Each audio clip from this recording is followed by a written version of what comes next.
Next drill we're going to be doing is a passing drill, boys. Bradley, come over here so I can demonstrate. Pass the ball back and forth and trap the midfield.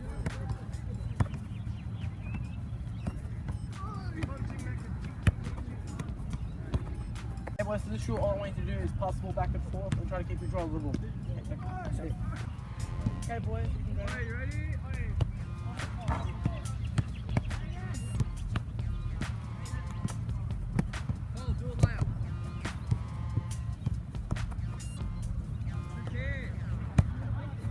Hey boys, the one thing that I saw you guys doing, one second, when the ball's coming towards you, you either stop it like that and the ball will bounce off, so you apply a force to the ball, or you get under it and the ball will bounce forward.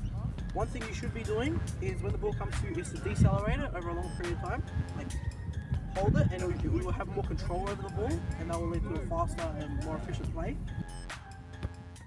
The ball moves towards Joshua's foot with a certain amount of force determined by its mass and acceleration, according to Newton's second law of motion. When the ball hits Joshua's stationary foot, it experiences an equal and opposite reaction at the point of contact, which causes the ball to bounce away in an uncontrolled play. Newton's third law states that for every action, there is an equal and opposite reaction.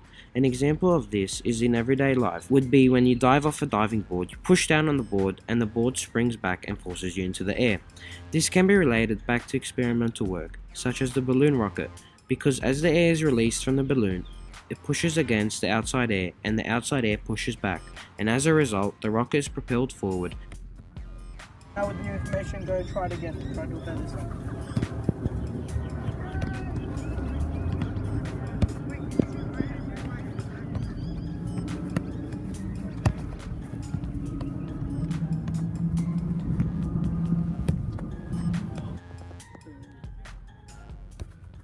When Joshua moves his foot with the ball, he prolongs the time of deceleration, which means a smaller acceleration in the equation F equals ma, or force is equal to mass times acceleration. This ultimately means the ball has less force at the point of contact, resulting in a more controlled play. This is all thanks to Newton's second law of motion. Newton's second law of motion refers to the acceleration of an object and is only produced when an unbalanced force acts on an object. Acceleration, though, is dependent upon two variables, the net force and the mass of the object.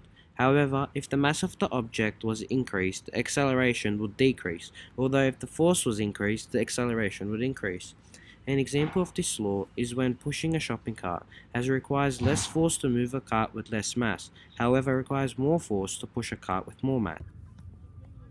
This drill teaches the players to communicate and to pass with each other, and also to score goals off volleys.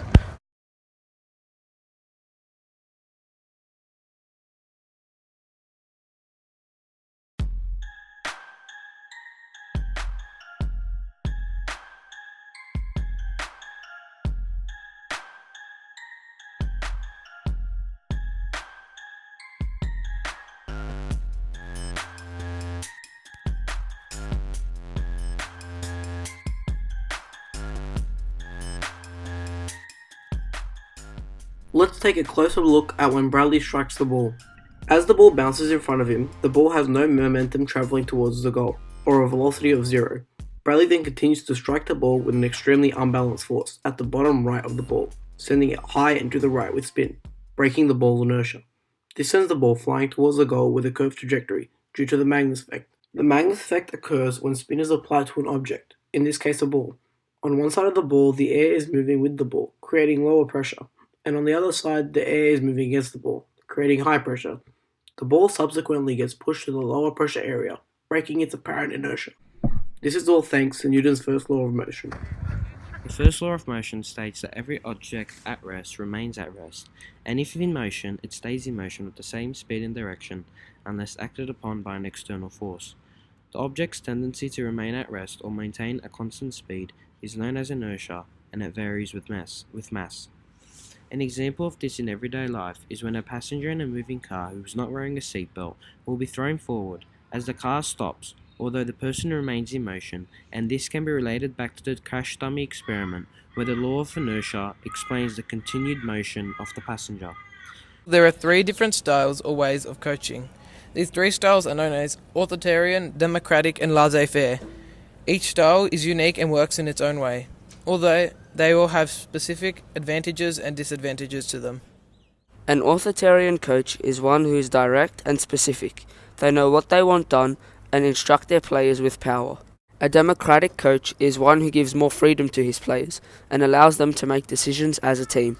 And lastly, a laissez-faire coach is someone who is extremely laid back and relaxed about the game. He allows his players to make majority of the team's decisions.